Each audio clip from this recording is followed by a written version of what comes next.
and welcome to episode 40 of Not Quite Nerds. May the 4th be with you. And also with you. I know, right? I had Molly saying it today. It's like you bump into somebody, you say, May the 4th be with you. Star Wars Day is officially here. And so we're going Star Wars themed. We've all come dressed appropriately. Some more than others. See if you can guess. And we're going to talk about our love of all things a galaxy far, far away. And all sorts of nerdy conversations, I hope, to encourage through this conversation. So, yes, let me start off by a toy store here on Saturday, not even today, which is a bank holiday, so they could have done it today. But on Saturday, we're celebrating May the 4th with a free build your own and leave Lego piece. Oh, I like it. A Lego Bantha. Now, the objective behind it was actually the little red piece isn't supposed to be there. The little red piece is supposed to be across the back, and they've got the new interactive bricks. They do, the Smart Play bricks, yep. Which none other than Mark Hamill did a commercial for. There you go. So you can buy the Smart Play brick that goes on there, and then the Bantha makes its own noise when you press the button. I've seen something similar because I have the UCC Razor Crest, as you can see here, as well as my other Star Wars memorabilia, and that makes the noise of the Razor Crest, like taking off and landing and things like that. It's kind of cool. And I think it makes a Grogu noise as well, depending on how you mess with it, because there is a little mini Grogu in that Razor Crest. So the TIE Fighter with Vader does the same thing. It does the TIE Fighter shooting noise, but it also does Vader's breathing.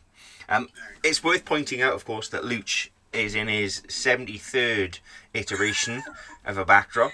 It is beautiful. Which is true, because in 40 episodes, it does feel like a backdrops. That's why I went with 70, because it's not quite 2 per episode, but I feel like we're nearly at 2 per episode, you know? Almost. It almost is. So yes, part of our weekend was revamping what was my office / Lego room and turning it quite literally into a Lego / den / dog couch room. So yes, this is the backdrop. I have all of my nerd books behind me. I have all of my Lego. Max's favorite, Rivendell, is right there, along with the Shire. I know you're excited about it. So yes. We could make it part of the drinking game. And it could be you have to finish the spirit. Not the drink that you've got in front of you, the whole bottle. Every time Luch changes his backdrop. Start every episode absolutely steaming. I am quite proud of it. My wife, she helped me. I have a whole Marvel section, as you can see, the Daily Bugle there. Yeah. My Captain America mug and my Captain America shield frisbee. Yes, it's a frisbee. So it's just and there's more to come. More shelves to be installed. More nerddom to be placed up in places of honor. I feel like this is a prequel episode to that episode of Hoarders that Luch is going to be on in about 30 years' time. Lego Hoarders. Well, hey, people have started museums in a smaller way. You never know. This might be the start of the Luch's Lego Museum. No, I have to say, I found a clip on the Instagram the other day, and I almost sent it to you both. And I know this is a Star Wars episode, but bear with me a moment. As I talked about last episode, I'm very excited about the new Minas Tirith set that's supposedly coming out June 1st, and which made Max fall asleep. There was a guy out there who literally he did a like a video of his bedroom, or a bedroom in his house, which is probably about the size of the room I'm in right now. The whole room is the battle at Minas Tirith. I'm talking a 6 to 7 foot tall Minas Tirith, like that he just built. Tens of thousands of bricks, and the amount of hours put in. Even you, Max, with your virile hatred of Lord of the Rings, would still have been impressed. I'd just fly my Death Star in there and destroy it all with one shot. That's no move. Okay, so Star Wars is, of course, a massive influence on most nerdoms. So the first question I've got for you is, how did Star Wars inform or impact your nerd journey? I feel like that was probably the first. Okay, well, let me back up actually. So, my family, when I was little, we had very few times that we were all together, like on a weekend. Just my dad worked a lot, so whenever we were all together, and it was like a girls' day out, because otherwise they forced us to be outside. We would always. Sorry. Wars. And my sister and I would always pick Return of the Jedi because it had my dad's name in it, which is like such a little kid like Yeah. reason to pick it. But for that reason, it's always been my favorite movie, my favorite Star Wars movie. And then it became when Episode One came out. I think it was the first time I went to go see a nerdy movie in theaters. And so like, I remember the build up for it, all the toys that came out. Because I think I was in fifth grade when it came out, and then I also remember being hugely disappointed in it, and then hate watching the next two. I mean, Yeah. we'll get to it. We'll get to that point. I'm going to write it down. Right. We're going to get to episode 1. So for me, I think it was like it's one of my earliest memories of just like family stuff, family time is just Star Wars. Um, and then yeah, first time really watching something nerdy in theaters. So I think for me, like I think my first introduction to nerddom was probably Back to the Future. I think my father showed me Star Wars: A New Hope after I'd already consumed Back to the Future and like really enjoyed the science fiction of it and stuff like that, and said, if you like this, you'll probably like this. And to this day, you know, I say to him like, "You are." He is my father is the farthest thing from a nerd, a comic book nerd or anything in science fiction. But like he does enjoy the science fiction sometimes. But he is the one that introduced me to it, so I blame him. You know, for all the stuff behind me. It's pretty much all, you know, a lot of that. My mom also, you know, encouraged like reading and stuff like that. So that's how I got into my fantasy books and things like that. But the sci-fi was probably more my father and showing me Back to the Future, and then that then definitely led into the original trilogy, which then led to going to the cinema. And I am of the opinion, probably very few, that I agree about Phantom Menace, but the second and third films hold up. I'm telling you, I think that they do.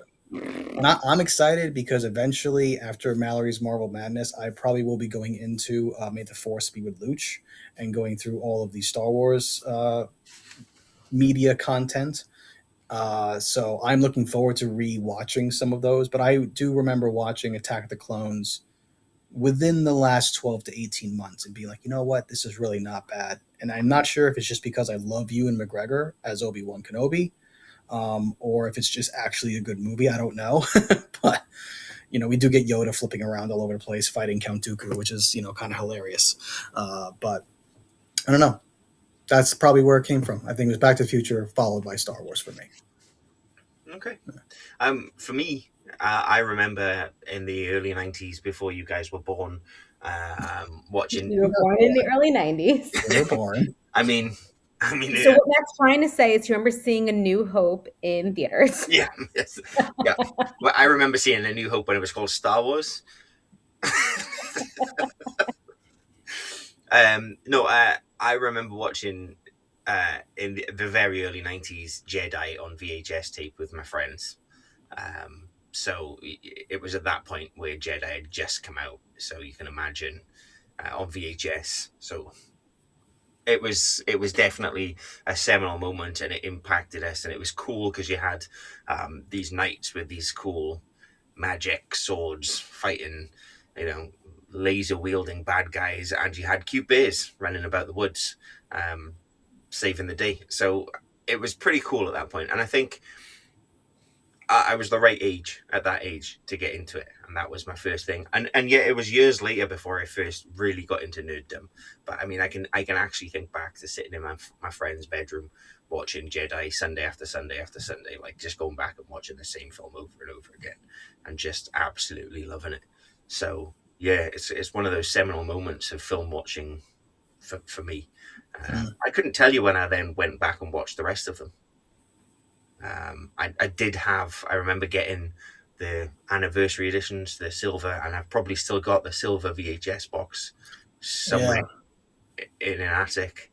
The Star Wars trilogy, as it was, when George I Lucas remember remastered those. it. Yeah, And George Lucas remastered it at that point, which I learned years later, in order to cut out his ex-wife, who was down as a producer on the original, and he made enough changes to it that it was counted as an entirely new piece of work, and he no longer had to pay her anything. Which is why you can't find the originals, because he doesn't want to get him paid. but there's a rumor going around that Disney is re-releasing the original theatrical version of A New Hope. I mean, I've heard that Disney, rumor. they've got a track record for it. They're re-releasing Endgame. Yeah, Well, It's I remember because like we only watched like the VHS, like probably the one that my dad bought way back when. And I remember like being in high school and people were like not fighting, but like that's when like everything kind of came out and they were just like, oh, like Han shot first. And I'm like, what are you guys talking about? Like yeah, we yeah. didn't watch like the remastered ones in my house. We only watched the originals. we're hands And shot first. Where Han shot first. Yeah, it wasn't even like a question. Yeah, Like that's the movie. yeah, yeah. And I mean, so it's interesting because that whole who shot first and Han, like he was a smuggler. yeah, He's a bad guy. He's a bad guy who turns good, and I mean you get that right the way through the fourth slash first movie, where even at the end he takes the money and runs, and then yeah. comes He does. back and helps out. Um, He does. He gets paid. He gets yeah, paid by the Rebel Alliance, and then he fucks off. yeah, And then he feels guilty and thinks, maybe I got a shot with the princess. Let me come back and save the day. yeah. What can I say? Um, okay, so that's where we all got started. The next, I've got so many questions here, and I just don't even know where to start. So I'm going to go to the nice and easy one. I've put the picture in the Discord chat. Lightsaber colors. Yeah. Any ideas? For us? Yeah, for you. For you. What would you choose? What would yours be? I can start off and say that mine is indigo, because indigo implies the use of the dark arts without being engulfed by it, and I don't mind the use of the dark arts. I'm not gonna lie to you. See, I feel like, I don't know. I mean, I feel like this is like a lame answer, but I feel like I would probably be blue. I think I would be a guardian. Although, to be Yeah. fair, I've often had this conversation probably with myself that if I was like in like a medieval type situation, what would my weapon of choice be if I was to be a soldier? And I know it would not be a sword. I know I would probably, because I don't think that I have the finesse or dexterity to wield a proper sword or a lightsaber in this case. So if they made a lightsaber hammer, I'd probably be very into that. I don't think that's a thing, but I There's a probably bow would go staff. with, huh? There's a bow staff. There is the bow staff. That probably would be more my speed. But if I had to pick a lightsaber color, I probably would be blue. I would be a traditional guardian, type, physical use of the force. Obviously studied it a bit, but I think that'd I probably be mean, around that. it reflects on my character. I remember playing. It was either Streets of Rage or Double Dragon or something really random like that on the old Segas. And you got to the final boss at the end, and he gives you a chance to join him. I remember being like, "Fuck yeah, I'm joining the bad guy," and selecting yes, and then it drops you back to the start of the level, and you have to fight your way all the way back through again. So I mean, I'd definitely be swayed by the dark arts. Mallory, you've had a chance to do the research now. Yeah. I think I'd be green Yeah. because I don't want to fight, but I do want to move things with my mind and convince people that they want to do things that they didn't think they wanted to do. So you're more Qui-Gon than Obi-Wan. Yeah, obviously. Yeah. Okay. Okay. Yeah, that's always a good question. It's always something to think about. Anybody who's played Knights of the Old Republic knows that that's part and parcel of the evolution of the characters. Those Very those true. Yep. those things. Okay, so here's a good one for you. Who's the most underrated character in all of Star Wars history? Oh, that's tough. Underrated character? Underrated. Underrated. Underrated in which way? Like doesn't get enough love or does more than people give him credit for? Uh, Underrated and doesn't get much love. Or to be fair, let's go both. If you want to go both, if you've got answers, different answers. I don't know if I have an answer for either. I feel like I have one, but I feel like depending upon the circle that you're talking to, I'd probably be like, "What's wrong?" They'd probably question like, "What's wrong with you?" by saying this answer. But I might go with Ahsoka Tano. Okay. And the reason being is that there are some folks out there who have not watched the Clone Wars movie or series or Rebels, and if you haven't seen any of that animation, you're not really going to understand the awesomeness that is Ahsoka Tano. Granted, they did have a live action with Rosario Dawson, who I think was great, and there is a season 2 coming, which is essentially like Rebels season 8 or whatever it would be, or Rebels season 6, something along those lines. But I would say Ahsoka Tano. And even though he gets a lot of love, I'd go R2, man. R2 was pinnacle throughout everything. I feel like people. R2 could have fixed the whole fucking thing if R2 had just beat his way to. By the way, he's your dad. Yeah, I mean, he could have done that. We hung out for a while there. He used to be a good Yeah. guy, probably some good still in him, but that's your dad, bro. Yeah. I mean, 3PO could have said the same thing. Yeah. But didn't they have their minds wiped though? They do. They have their minds wiped. That's Right. what they indicate. But I mean, there's lots of shit that happens to the both of them that happens to 3PO, and R2 just seems to get around it. Like it doesn't really affect him in the same way. So Yeah. I mean, okay. Mallory. But I think my answer is Ahsoka. So I obviously haven't watched like as many things as you guys have, and I'm not like as into the lore, and I'm just a very purist 4 through 6, which is really 1 through 3. But I'm gonna say I think the Ewoks get too much hatred from people who were like, "Oh, I'm a real Star Wars fan," and like the Ewoks were here for like the girls. Like, no, the Ewoks would kick your ass, and Ewoks are scary. Ewoks are they're mini Wookiees. I mean, let's except for they're not as technologically savant as the Wookiees are. If you know again the lore, Kashyyyk is a very technologically advanced civilization within the tree structures and stuff on Kashyyyk. But I mean, the Ewoks are awesome. Yeah. I don't care. So before you finished work, Mallory, Gemma came in and had a conversation with me and Luch, and we talked about Luch's T-shirt and how his wife bought that for him. And I said my wife won't even watch Star Wars films with me, and she responded pretty quickly with "We have." I was like, "What did we watch?" She said, "When you were at Kemme, we watched that one with the girl and the man in the woods and the evil witch and the Ewoks." And I was like, "Oh my god!" Luch genuinely looked confused. I was like, "She's talking about one of the Ewoks movies. So it's Battle for Endor. That was it. The Ewoks Battle for Endor is the Star Wars Battle film for Endor. Okay, all right. watched with me." So I've got them both on VHS because they came in a double pack. Battle for Endor, Caravan of Courage. They're both available. I might be a way to drip feed it into my kids though. I think so, and I also because I was confusing it with I was confusing it with the Christmas special that was released because that was actually Kashyyyk. That was not Endor. Yeah. So that was on What the was the Wiki. Christmas special called? It's I like don't know. it's Christmas, but it's not Christmas. It's It's they're Christmas, trying to but get it's not back to Christmas Kashyyyk. because they go back with Chewbacca back to Kashyyyk because to meet up with his wife Yeah. because Chewie has a wife apparently and a son. It is on Lobaka. YouTube.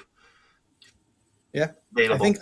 I think Lobaka is Chewie's son's name, and I believe he actually does become a Jedi in some of the Life Day. Cool. Life Day, yes, Life Day. They Yeah, return into that's it. Kashyyyk for Life Day. Mhm. Okay, yeah, I think that's a good shout. The Ewoks are definitely they're fundamental Yeah. in bringing down the Empire. Oh yeah. If And not I for mean, them, I mean, I said Jedi was what brought me into Star Wars. I love the Ewoks, still do I love the love Ewoks, Eva. and the Yeah. Ewoks are almost my argument for. You said you didn't like the original ones, and you went to see Phantom. And how old were you? 8, 10. 10, yeah. So you went to see Phantom Menace at 10 and you didn't like it, which is ironic because I went to see Phantom Menace. I remember going to see it and absolutely loving it because it captured what Star Wars was about. It was silly. It was a kids' film. It was aimed at that audience. And I Jar get Jar. hindsight. You look back and you're like, did it need to be done? Did we need that information?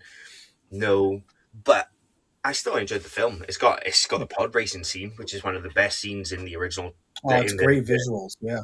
But like prequel I didn't trilogy. enjoy it. I enjoyed none of that. None of it. Even at 10. Nothing you enjoyed in that film, not even Darth Maul and that amazing fight at the end.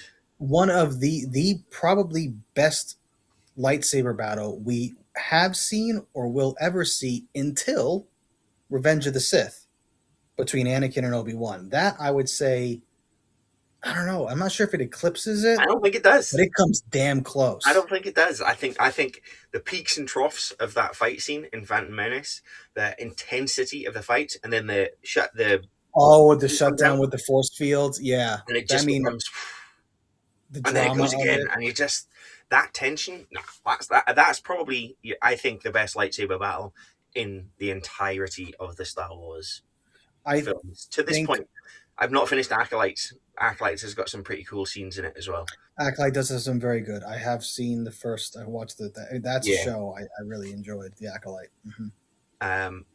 But yeah, that would be my argument. Was I thought Jedi and Phantom Menace are probably two of the closest movies in how they engage with a younger audience, and But which is funny because I love Jedi and I loved Jedi as a kid and I couldn't stand Phantom Menace watching it within, days of each other, I'm yeah, sure. I think the biggest issue with the prequel stuff, and Lucas acknowledges this, is the fact that he tried to do everything on green screen or blue screen as it actually was, rather But than that not like that bothered me. I think what bothered me more as a kid is I think they dumbed them down.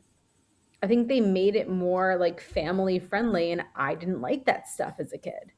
Like I didn't need to be talked down to. Like no, Star Wars were family movies, but they didn't have to spoon feed you.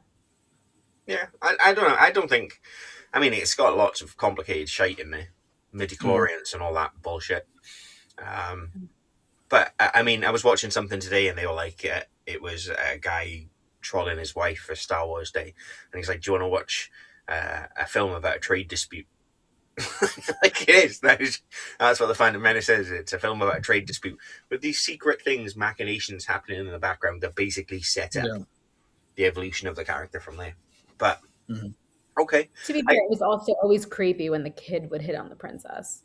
And then it was creepier when they got together. and she'd not aged at all, but he'd suddenly become a full teenage boy / 25-year-old. He's about 20 in or 21 in Attack of the Clones. Okay. Sorry, did you say Attack of the Clones? I called it a Phantom Menace. I meant to call it a Phantom Menace. And then we've got Attack of the Clowns. And then followed by, Revenge of the Shit. I mean, the argument there, I get it. I understand you've got an opinion, Mallory, and I know why it's wrong. But no, I get it. Phantom Menace has a lot of hate, but it's got some really strong. It's got some strong bits in it. Okay, I will also say I hadn't watched it for a long time. And then during COVID, my family and I did this thing called Wheel of Names, where we'd spin the wheel and whoever's name it landed on got to pick what we did that night. And nobody was forced to do it, but my brother-in-law won one night and he said, let's put on Phantom Menace. And I hadn't watched it in a while. I was like, oh, I'll give it a chance. I think I got about an hour of the way through and I could not sit there any longer without actually bashing my head into the wall. I'm So I going to left. go back and watch it now. I think I hate it more now than I did at 10. Okay. All right. I think you're swayed too much by society. Oh, because I'm at the three of us, the one that reads articles and watches things and like actually She knows does make a point. what any societal, opinion is. Don't let her know that, though, Luch. She'll never let us live it down. That's true. There, you're wrong. Mine, going back to the original question, is Admiral Akbar. Oh, good Fucking shout. all of these force sensitive people, and he's the first one to go, it's a trap. It's a trap. Like, how the fuck did nobody else see this coming? I mean, genuinely, Admiral Akbar, I think, pulls a lot of strings in the background, does a lot of the legwork in the background for the rebellion, and doesn't get a massive amount of credit, and a really, really small amount of screen time. But he makes an impact in that screen time. He does. There's a Disney TV show, Akbar, and we just follow Admiral Akbar's rise through the resistance. Through the resistance. I mean, that actually, as an animated, I'm down. I actually like knowing nothing about him and the fact that I don't want the mystique of him to go away. Although it's funny though, if you do dig into it a little bit, like his race was not known for their military prowess. Like they got like decimated by the Empire, and that's what kind of forced them to do all this kind of they were very good at reconnaissance and military, and turns out military strategy, which is how Akbar got to the point where he was. But that it actually is an interesting. I don't remember what species Akbar was. I don't know, Max, if you know. I don't, or if ChatGPT knows. I'm not sure, but I do know that much. That's kind of they were a very peaceful species and society, and following certain moves by the Empire where their population got completely decimated, they turned their intellect towards military strategy, and Akbar was one of the ones that came up the most. I did know as soon as I've googled it, it's come up. Mon Calamari. Oh, calamari, that's it, Mon Calamari. Yeah, okay. And you're like, of course he is, because he's. I'm like, oh yeah, Mon Calamari. All right. and he's supposed to be like a fish, like calamari, and they've gone that. Yeah. Yeah, they went really on the nose. So you said something there about you're happy not knowing the lore around him, Mallory, and I think that's interesting because when Luch was talking about the original trilogy and then Ewan McGregor playing Obi-Wan, I was like, did that ruin the mystique of Obi-Wan? Is that something that's taken away from the mystique of Obi-Wan? We saw him sort of develop through these stages, and then we saw this TV series that was all right. It was nice to see Obi-Wan back on the screen, but I didn't think it brought anything to the Star Wars universe, really. I disagree a little bit. I think it shoehorned him in. I think they were just like, where could we fit a story of him in? And it just seems to have just done that.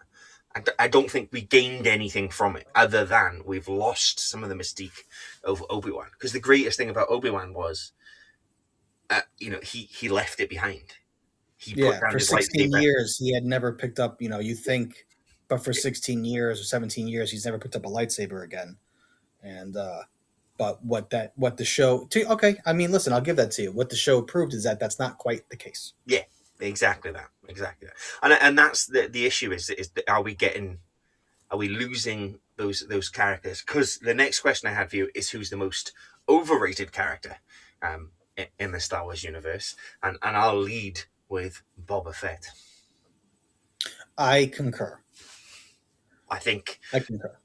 Such a small character, such a small place. They've built this whole lore around him. They've tied all these different things into him because he was this mystique, this tiny character that appeared randomly in a few scenes and had a couple of lines of dialogue. And so people were interested because he looked cool. Yeah. And I don't think we've ever gained anything from it. The Boba Fett series was saved by the arrival of the Mandalorian. By Mando. Yeah. It becomes that where you just like, that show got infinitely better when they brought Mando into it. Yeah. And there was cool moments. Again, there was cool moments. It was cool. I'm thinking back, there's some cool characters, but did we need it? No. Did it take away from the lore of the Mandalorian? Or Boba Fett in particular? Yes. Did we learn more through the Mandalorian about Mandalore? Or in fact, yeah, you did. Through Rebels and all the other Star Wars animated stuff, we've learned more about Mandalorians. Yeah. No, I would agree. I mean, I do think Boba Fett is definitely overrated. I'm trying to think of who else would be on there. I mean,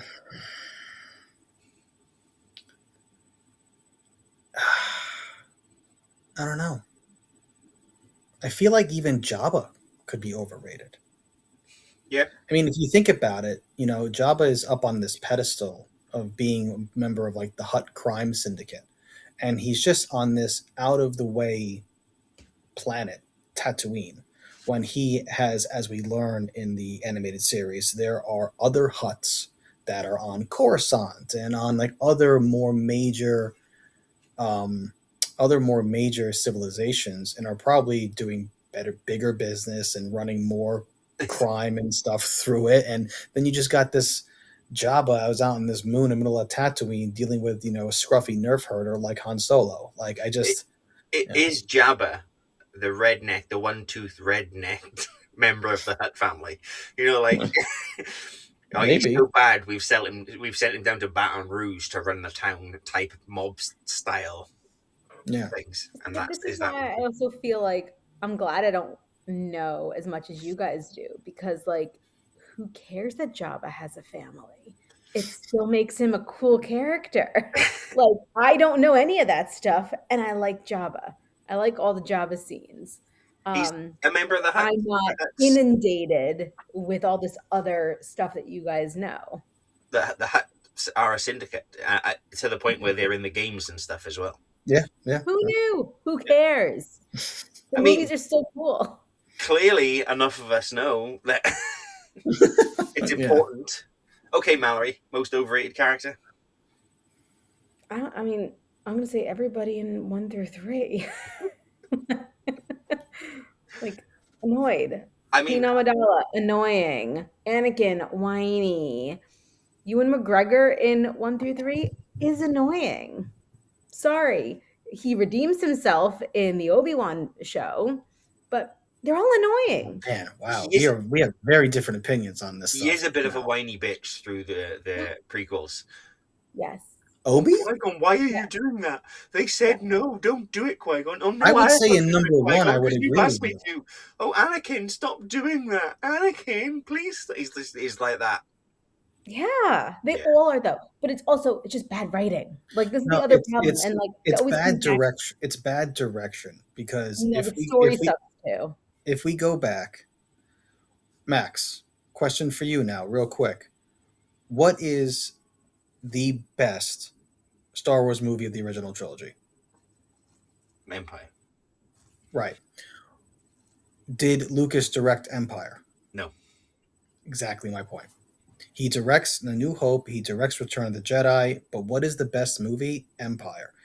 One could say I think Return of the Jedi is a better script than Empire. He didn't direct Jedi either. He didn't direct Jedi? Okay, fair enough. But he directed A New Hope. And he directed all 3 of the prequels.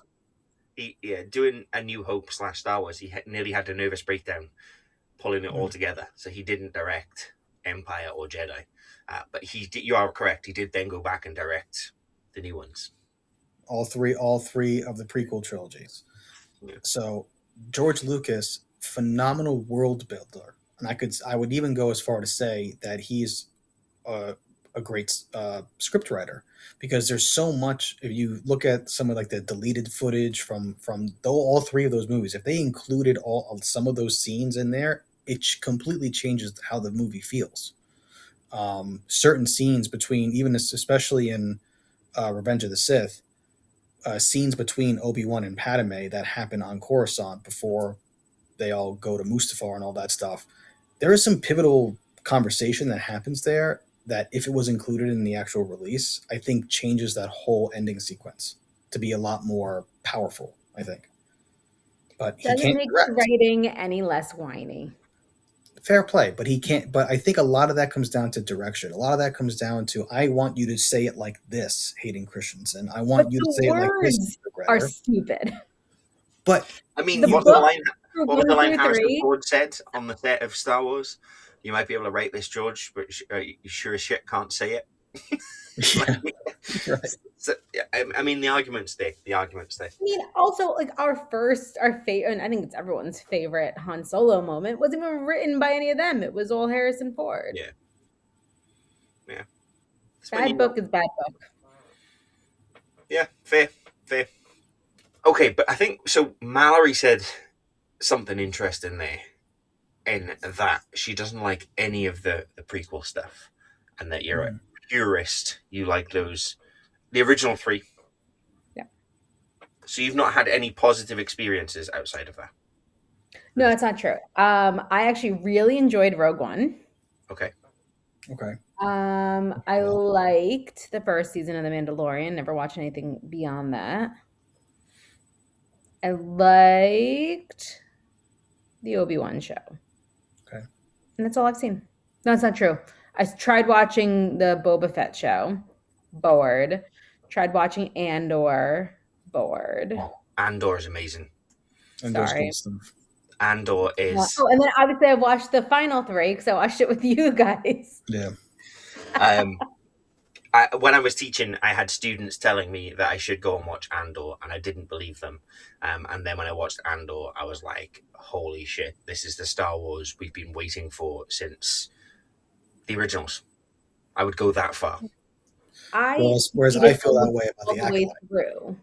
Like I almost made it all the way through and like couldn't bring myself to finish it. Not because I didn't want it to be over, because I just like gave up watching it. It's a shame. Yeah. Yeah. Okay. You're entitled to your opinion, as I said before, and it's wrong. As I've taught my kids, opinions like ourselves. Everybody's got one. It's also very possible, because I watched it when it came out, that it's just all too much. Like we've been saying this about Marvel too. Like when you're getting like saturation point. Yeah. That was why I hadn't watched it, was because I'd reached that saturation point, and I was like, I don't think I can watch anything more at the moment. And then when I actually got around to watching it, I was like, they were right. And maybe that was it for me, because I was watching it live. Yeah, see, I still need to watch season 2 of Andor.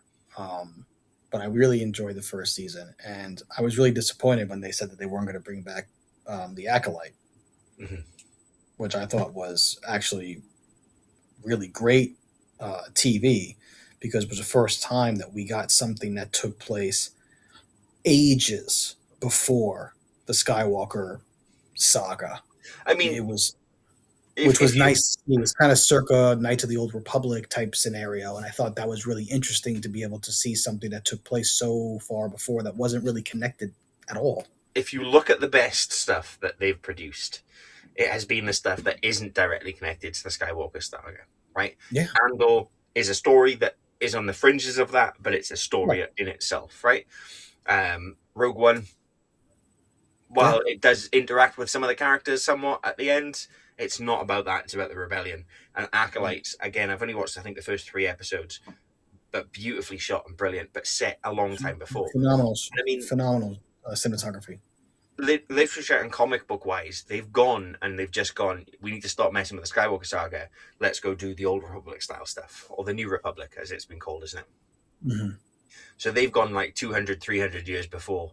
And the only link is Yoda's still kicking about. Well, yeah, because Yoda's like 900 years old. Yes. When he dies in Return of the Jedi. So yeah, so you still get a he's bit been around for, he's been around for a minute. Yeah, absolutely. And I mean, is that the best stuff that's coming out now? Is the stuff that isn't directly attached to this whole? I think it is. I think it is. I mean, I'd like to see like a working man's like sitcom in the Star Wars universe, as they post episode 9, where they're trying to rebuild the galaxy, and you've got a bunch of construction workers going and working on different. You're just jobs. pulling that straight out of Clerks, man. I mean, I'm pulling parts of it out of Clerks. You're right, but I'm thinking like Tires, The Office, that style of sitcom set in the Star Wars universe. I think would be quite funny. You could call it the Cantina, and it could just be all the guys coming in after a day's work. There you go. Having a whinge in the cantina. Anyway, so if you could erase one movie, why would it be The Phantom Menace? I don't even think we need to answer that question again. I feel like we've answered it for the last half hour. Well, I was thinking that, but then I also thought, right, Mallory, you're allowed to erase one movie. Is it the Phantom Menace or Han Solo? What? Is it the Phantom Menace or Solo? Oh, Tonight it exists, yeah. right? You've got to answer this question fair and square here. No, Does you it? erase you erase Solo. I already erased it. It doesn't exist. There we go. Yeah. So you would keep the Phantom Menace. Yeah, it's fine. I don't care. I'll never watch it. Yeah, you definitely erase Solo, and you maybe can extrapolate a scene or two with Donald Glover as Lando Calrissian. Outside of that, but that movie goes in the trash. Yeah. Garbage. So here's a deep question: is the Force science or spirituality? Por que no los dos? What? Why not both? Why not both? Yeah, I mean, fair. because I think we could take something from what I'm going to bring it back to Marvel for a hot second. Something that Jane Foster says in the first Thor movie is that magic is just science that we don't understand yet. Yep. And I think that the Force is a magic, and I think it was a magic until the Phantom Menace, when George Lucas brought in midichlorians. Yeah. And once he brought in this microscopic organism that fuels the Force or what have you, I think he turned it into a science. But you still have to have a certain spiritual ability to access the power that it has. So, Yeah. To Mal's point, why not both? It's certainly good philosophy. Yeah. You know, as things go, it's a philosophy of kindness, thought, participation, working together. You know, all those different sort of positive things that we should see in the world is certainly there. That just thinking about that, I was like, actually, you know, we've had this conversation, I know, many times, but the conversation about how Vader was promised or Anakin was promised to bring balance to the Force, and I mean, my argument has always been he did. Hundreds and hundreds of Jedi, maybe thousands of Jedi, and 2 Sith, and Anakin's path to the dark side reduced the Jedi to minimal numbers. So he did bring balance to the Force. The Jedi see that the balance was actually because it was outbalanced the wrong way. Yeah. I mean, there's definitely that argument that you can make. I mean, obviously, as we learn in later iterations like Ahsoka, like various others, you know, we go into this from the original trilogy thinking that there are 4 Force users, essentially, before Luke and Leia. And that's the Emperor, Vader, Obi-Wan Kenobi, and Yoda. Yeah. Those are the 4, those are the 4. So, I mean, he did balance it. And then obviously it starts to become unbalanced again with Luke. And then obviously Leia's Force sensitive, although her powers vary greatly depending on where you're looking. Depending on what hole you've written yourself into as a writer. Correct. Yeah. Oh shit! Thanks. She's gonna die. Thanks, Ryan. Thanks, Ryan Johnson. Thanks, Ryan Johnson, for that one. You know, just Force moving through space while unconscious.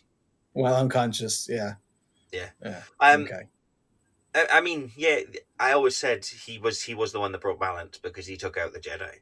Yeah, I mean, he did that balance within the Force. Yeah, and I think that what that also showed is, and Steph and I have had this conversation ad nauseum, because the Jedi did it to themselves. I mean, when Anakin was, placed on the council by, Chancellor Palpatine, they let him on the council, didn't give him the rank of master because they didn't trust him. And if they just would have trusted him, if they would have done what Qui-Gon tried to do and what Obi tried to do and given him the trust, so many things could have been different. Yeah. But the fact that they made him go against the Jedi Code and spy on the Chancellor and be their eyes and ears in the Chancellor's chambers, it made him, the Jedi are not benevolent. They're not, omnipotent or what have you. And they clearly have faults. They clearly are faulted people, just same as anybody else. Their decisions pushed him to the dark side. Absolutely. I absolutely believe that. I think that a couple of things came into play. Obviously, losing Qui Gon the way that he did, um, but I think Obi did a stand up job. Maybe things would have been different if it was really Qui Gon training him. In the way more of like a gray Jedi, Hmm. because Qui Gon has always I alluded mean, to being against the grain. I know we've said Still on the yeah. I know we've said we don't want any more Skywalker stuff, but let's give us a Qui-Gon show over an Obi-Wan show. That would be Let's super see, interesting, especially because wasn't he the Padawan of Count Dooku? yeah, and I mean, yeah, he was, yeah, but Yeah, it'd be cool to see Qui-Gon running about there as a youngster because he seems pretty hot-headed. He seems like he yeah, reads a bit too fast and jumps in it over his very Anakin-esque. very Anakin-esque. Yeah, I think he saw a lot of himself Yeah, in Anakin. Um, but no, I think the that whole breakdown, what led into Episode 4, the death of Padme, all of that stuff, you can draw a very easy dot, line by line, connecting the dots of stupid decisions that the council made, specifically really Mace Windu, yeah. as to what led to uh, the rise of Vader and the fall of Anakin Skywalker, So, and therefore the fall of the Jedi. so here's a question for you then: would the prequels have been better if he wasn't committed to a trilogy? If he just said, "I've got a story to tell. Give me 2 hours and I'll tell it." That just doesn't seem to have been his style, though, because obviously he had set up, Star Wars, the first Star Wars, before he got renamed to A New Hope. Mm-hmm. I think he had the idea in his head for a 3-part series, starting essentially, or a 9-part series, starting in the middle. So the story was, yeah, that Yeah, he always wanted to tell Vader's story. you're right. He always wanted to tell Vader's story, so I mean that I feel like, although I appreciate the question, I feel like it's hard to answer because I feel like that is what he always envisioned it as being this Okay, epic. I'm just saying, I think the prequels made Vader seem less scary because he was such a whiny bitch. And he became Vader because he was a whiny yeah. bitch. And the And Emperor so was I fixed. think the prequels like took away from how scary he was. Much the Intimidating. same. You've made the reference before. You think of the time that they were made, though. It was also that era where we were getting the Halloween remakes, where Rob Zombie was humanizing Michael Myers. Oh, he's this way because he was tormented by. So it was that whole era of we humanize the bad guys. I mean, even the remake of Nightmare on Elm Street. You Yeah. saw the parents setting fire to Freddy. You just that humanization of the bad guys. Um, we don't want to humanize bad guys. We want them to be. We want to go back to the 80s where John Rambo just ran about shooting the fuck out of everybody who happened to look Vietnamese, with no care that they were just out there in the rice paddies picking rice so they could feed their families. John Rambo's like, "You're in the way of my arrow. You're gonna die." And like I think the difference though with like the Halloween remake and the Nightmare on Elm Street remake is that you can go back and watch the originals and these whiny remakes don't impact it because it's a different story. Yeah, Whereas the Star Wars prequels are prequels. I mean, I would still argue that if you drop Phantom Menace, I still think Attack of the Clones and Revenge of the Sith are good movies, I agree. important movies. Anakin's descent into Vader is one of the most like it's like nails on a chalkboard for me. Like he is such a little asshole. And like But not in again, like I a go back. I go back to sure, Lucas can't direct. That is actions given to him from a director. I want no, you to do it like this because, it's as not we the see, tone. It's the story. The descent is stupid. It's a stupid descent. I mean, I get the dissent, though. I get the dissent. I get this idea that he loses the love of his life, the thing that he was trying to protect more than anything else. I get that he believes he's all powerful and he's great, and so he thinks when somebody's giving him guidance, or he's got the Jedi Council telling him to rein it in, calm it down, and be more sensible, and Obi-Wan saying those things. Meanwhile, on the other side, he's got somebody who is clearly manipulating him, going, "But you're all powerful. Let's go, let's go." We've seen it in real life. You see that on a regular basis. You see celebrities, you see sports stars all fall into that trap of somebody in their ear telling them they're better than what they are. And you see Right, but they that don't go descent. around murdering, like blowing up full planets of people. Well, not whole Like, Well, planets, he but didn't I do mean that. He murdering did. He Aaron did murder a Hernandez. bunch of Padawans. he also then blew up a planet. I mean, he didn't. What, Mustafar? Tarkin did. Vader. Oh. Tarkin did. Yeah, Tarkin. Tarkin's the one that blew up. On his orders, because he's the one that went to the Death Star. Like, it's all just stupid. It's a stupid descent. It's a bad story. And maybe the direction made him whinier, but even if he did it as a regular person, it's a dumb descent. So I feel like what you're saying, Mallory, is that all of us who love Star Wars are stupid. No. No, Plenty of people. I love a stupid movie sometimes. I love a stupid movie. Does not make me stupid. No, I'm just I saying. know. I'm being facetious. I am. Yeah. But, I mean, it's not like people that like Luke Cage. Like, that's ridiculous. all right. Do we have to just get the twist the knife? I mean, he did get mentioned in the latest episode of Deadpool. Daredevil. Yeah, he did. Daredevil. Is that what you guys were texting about on our group chat? And you go, well, Mallory, spoilers. As if you guys couldn't text separately. I know. Yeah, but it's more fun that way. It is more fun that way. We want you to know. When I text Matt to keep you spoiler free, he ignores me. So, I mean, I ignore everybody, to be fair, apart from our group chats.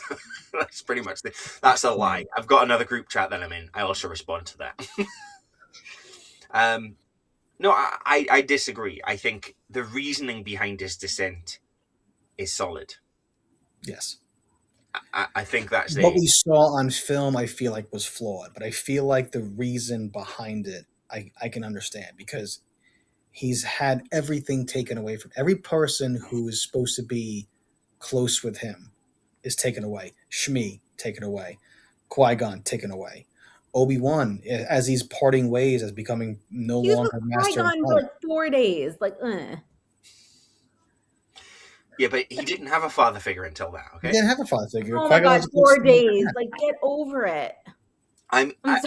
Even for me, though, it's the Padme. It's the idea that Senator Palpatine is whispering in his ear that Padme's leaving him, that Padme's found somebody else, that Padme's running off, and it's that Padme's going to die. And I think a lot of those visions are coming straight from Palpatine, which is what they allude to, is that those visions are being forced onto him from the Emperor, which is what pulls him close. If the direction was different, maybe I'd like the story more, but I don't think so, because I think the descent is still stupid. Sorry. Okay. And it's as I said, there's some pretty powerful scenes. The scene where he goes to the Jedi Temple, I mean, is pretty powerful. Not as powerful as the follow-up stuff that happens in Clone Wars and around those things. The stuff that happens with Ahsoka, but still pretty powerful. And I suppose it's not in the films. If you ever get around to watching the Clone Wars, Mallory, the Ahsoka storyline also has an impact on him as a character. Yep. So there's that. Again, I feel like if you have all of that context, though, I think if you have the context of the Clone Wars show and the series, and then lead that into Revenge of the Sith, I do think you can make a little bit more of those connections. But I do think that you're right, without having that background, that his descent into madness maybe is a little bit whacked out. To me, it's very similar to like season 8 of Game of Thrones. Like, it's just ridiculous. So I had that thought when Luch was talking about Lucas being able to direct. I was like, I wonder how bad Game of Thrones would have been if George R.R. Martin was just given the reins to direct it. Awful. I love how season 8 of Game of Thrones was so bad that what's their faces lost their jobs on Star Wars. Yeah. How bad do you have to be? And they rushed Game of Thrones season 8 because they were signed on for Star Wars. And then they lost the job because it was so bad. Live and learn. Okay. So what I'm hearing is maybe I'll just read the Star Wars book. Yeah, they should read the Thrawn trilogy. That's what everyone should read. I've on my screen, I've got Mara Jade is currently looking back at me on the screen, and I'm like, oh, Mara Jade in the Thrawn trilogy is amazing. Fucking out of this world as characters go. Unreal. So good. In fact, I've added it to my reading list because I've not read that since 2002, 2003. I think you were the one that introduced me to it. I think a long time ago, and I think I might have borrowed your copy of the first one, Yeah. Heir to the Empire. I think it is. So the first summer camp I worked at, not the one we worked at, somebody handed me the book, and I read the first one, and then they handed me the second one, and I read that, and then I bought the third one in a bookshop in Manhattan. When I was waiting to fly home, I went to a bookshop by a park and sat there and read, and it's such a good trilogy. Such a good trilogy. Yeah, that's what episodes 7, 8, and 9 should have been. Yeah. It should have been. You're right, absolutely. And it's so disappointing that they chose not to go that direction. Well, it's kind of hard because they came to 7, 8, and 9, obviously so many years later. Yeah. To reimagine that book trilogy. It picks up too soon after. I think it picks up 5 years after Jedi. 4 or 5 years after Jedi. I mean, they stole some elements from it anyway. They did steal some elements from it, but just not the sexy redhead. No. Or Thrawn. I mean, we get a little bit of Thrawn. We do get a tiny amount of Thrawn. We do. Okay. Next question. This one's a bit off the page. Thanos versus Vader. No Infinity Stones. Who's winning the fight? Does Vader have a lightsaber? Yeah. So lightsaber versus sword. Yeah. Vader. Lightsaber. Vader. I mean, I think Vader could do it without the lightsaber. He probably could. But I think if Thanos has the Power Stone, it might go Thanos' way. Yeah. But I mean, there's so many elements. It's the ability of the Force. The Force makes all the difference. But does the Force translate over into... I mean, we got what did we get? We got DC versus Mortal Kombat in a video game. That's true, we did. Yeah. Let's get Star Wars versus Marvel in a video game. I'm into it. Like just a fight. It's owned by the same company, so it could happen. I mean, that's what I was thinking. I was like, it's right there. And I'll only take 0.1% of the commission for coming up with I'll take another 0.1. Yeah. Okay, as a podcast, we'll take 0.3 of the commission. There we go. Right. That's We may as well round up. We could take 0.5. Okay, we'll take. Our lawyer says we have to take 0.5. We're worth that. Our legal representative advised us. We're taking 0.5. I am not your lawyer. There is no legal representation here. This is getting out there in the ether. I need you to understand. There is no Mallory attorney. Is our lawyer, and everything we say on this show has been cleared by our legal team, which is Mallory. I have not been retained. Bar Association, please do not sanction me. Mallory is our lawyer, but only when she's wearing Mickey ears of some sort. Okay. Here's one. Could the Empire have won if Vader was in charge? No. And the reason why I say that is because I don't think that, despite Anakin's education, I would say it's actually probably lacking because he never really went to school. I don't think he has the diplomatic chops to be like Emperor replacement. I think he is literally always a number 2. And I think he's more of the hammer, not the person wielding the hammer. He is the tool. Okay. He is a tool. He is a tool. Yeah. And he is the tool. I think he's too whiny to win anything. I did see something today, and it was a comedian who was hired to roast some Star Wars fans. And he's like, you knew that Star Wars was made for nerds when the main bad guy needs an inhaler. Like, but no, yeah. That is pretty good. But think about it though. If you look at the 4 Skywalkers that we know, or you could say Amidala, whatever. Padme is educated. She ran an entire planet and was a senator in the Galactic Senate. Anakin, and a handmaid, sort of, in disguise. Anakin was a slave child who could work on machines, who then immediately got put into an apprenticeship program to become a diplomat slash soldier for most of his life.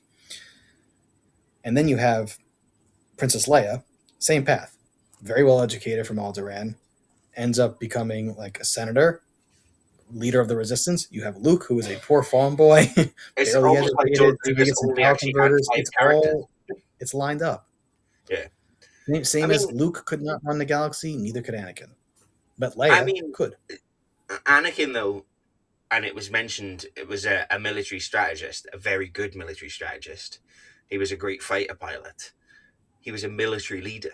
So could he, as Vader, because we forget that Anakin had all these things, and you see it, especially in the Clone Wars, you see a lot more of it. The strategies play out.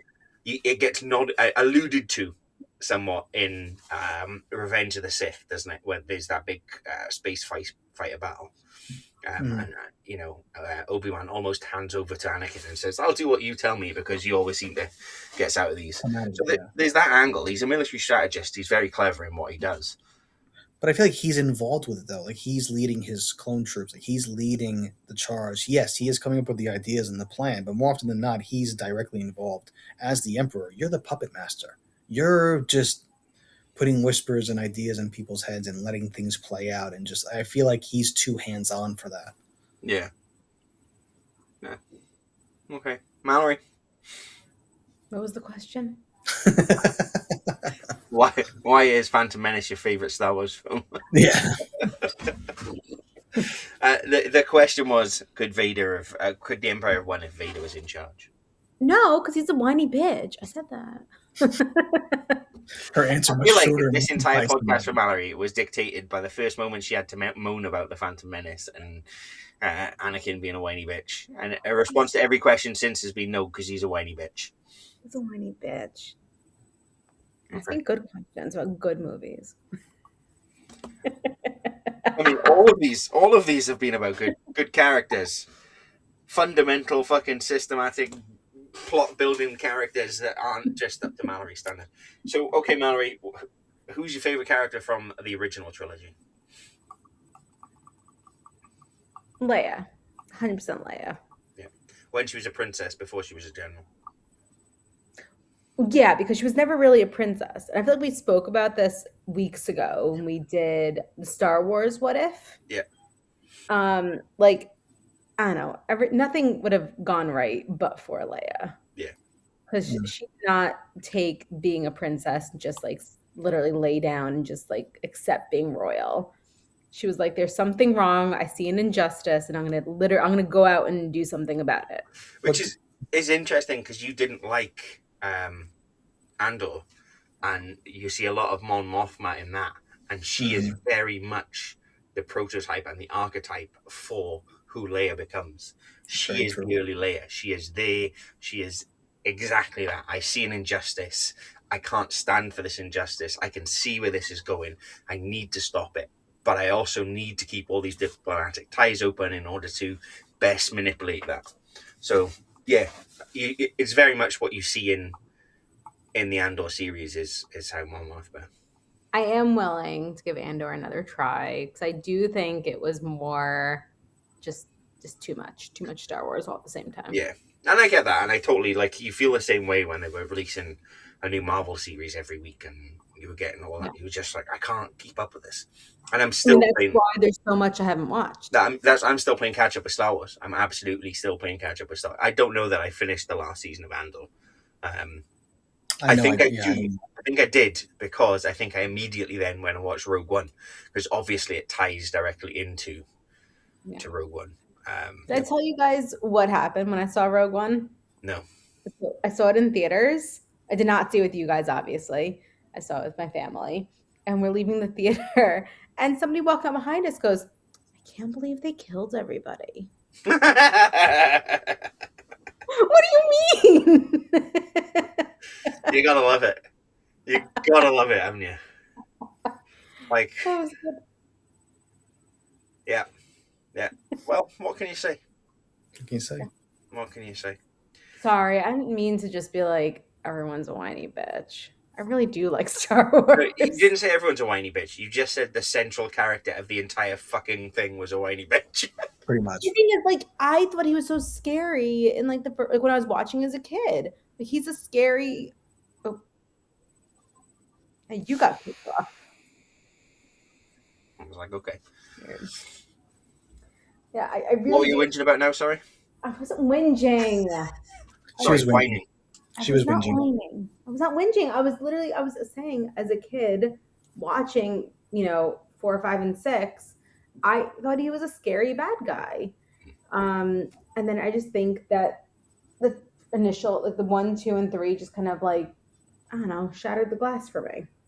So, for anybody listening, next year for May the 4th, the podcast episode, and we'll talk about the second trilogy, which is the original trilogy, seeing as we've just spent this entire fucking time talking about it. I was going to say we're gonna need to have a part 2 and a part 3 of this because because I think we need to do part 2 should be the sequel trilogy, and then we'll go back to the original because agreed. I think there's a lot wrong with I'd the agree sequel. with that. There's a lot. There's a lot wrong. There's a lot wrong. Again, there's quite a bit that's right, but there's a lot. There's some amazing moments, some beautiful shots, and some brilliant characterizations in that. Correct. I just think there's also some huge, significant flaws. Very big flaws. I agree. So, very big flaws. Yeah. Okay. Well, that seems probably like the right time for us to wrap this up then, because otherwise we will end up going into what is clearly going to be content for another episode. Quite clearly. 2 episodes, in fact. 1, 2, or 3. I was going to say 3 if we include the TV series, but Mallory can't be present for that one. That's because true. she's She not can't watched present anything. that has to be a yeah. Fuck. Clone Wars is amazing. I know you're not a big fan of animated stuff, but if you want something to put on in the background, that's Star Wars. Star Wars Clone Wars is out of this world. Just watch the movie first, and then I've seen the movie. No. The animated movie. There's an animated. There's an animated movie called The Clone Wars. It's literally 90 minutes. It introduces you to some key character, aka Ahsoka Tano, and then go into the series. When and you say Ahsoka Tano, you mean Rosario Dawson? I mean, at this point, she plays she's live action. She plays live But action. you say Rosario Dawson. I know who that is. With the ears and the hair and the stuff. Yeah. Ahsoka. Ahsoka. Ahsoka. All right, listen, stop adding to my list. I have plenty to watch right now. And at some point, one day, when this is all over, then I'll go back to the Star Wars stuff. When Luch starts the Star Wars stuff, then you can just drop in. You can pick up and just meander through it slowly but surely. Mm-hmm. Yeah. Did you see the news today? Was it today or yesterday? James Gunn's been talking about the DC universe. And he let slip what was, or he didn't let slip. He said what was canon and what's not canon. So obviously we know that Peacemaker's canon. Yes. Yeah. We knew that Suicide Squad, the one he directed, was canon. Yes. Blue Beetle is canon. Really? Which one did James Gunn direct? The first one or the second one? The second Suicide Squad. Oh. The one with the giant arsehole. I mean, Starfish. Yeah. I was such a good movie until that point, and then I was just like, really bad. He's just put a giant arsehole on screen. The bad guy's a giant arsehole. Really enjoyed the first Suicide Squad. I didn't. I did too, and I didn't mind the Harley Quinn movie either. I liked it. No. So, but yeah, the surprise I think there was that Blue Beetle is canon. That's interesting. But also, Peacemaker and Blue Beetle both make references to Batman being in Gotham. So there is a Batman in the DCEU. Good. So, yeah. There we go. Anything else left to add? I don't know. Are you changing your backdrop next week, or can we let people know? I mean, I might be adding to it, but it's not changing. We could make that a game. First person to spot what you've added each week gets ball of blue tack. I'm going to make the assumption that by the time we record again, either one or both of the recent sets that we purchased will be completed. Either the Arkham Asylum or the Creel House. So they may make their way onto the walls. I like it. Yeah. I like it. All right. Well, in that case, may the 4th be with you all year round. And have a fantastic time. This was our Star Wars episode part 1, apparently. And I was Matt. I was Luch. And I was Mallory. Da-na-na. Na, na, na, na, na, na. Copyright. It's okay. It was less than 30 seconds. That's But true. ESPN wasn't copyrighted. Less than They 30 don't- seconds. They don't listen to us.